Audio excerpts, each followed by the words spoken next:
You ask Tiger to calculate. This deals with linear inequalities with one unknown. The final result is k smaller than 45. Let's solve it step by step. Group all constants on the right side of the inequality. Add 6 to both sides.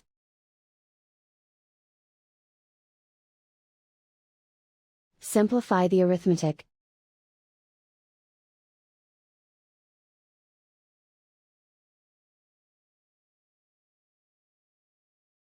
Isolate the k. Multiply both sides by inverse fraction 3/2.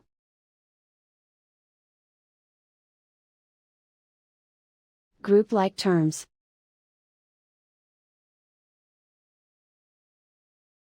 Multiply the coefficients.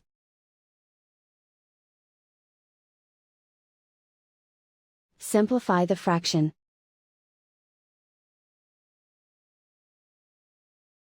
Multiply the fractions.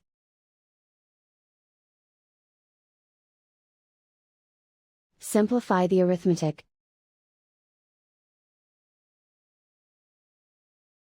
Plot the solution on a coordinate grid.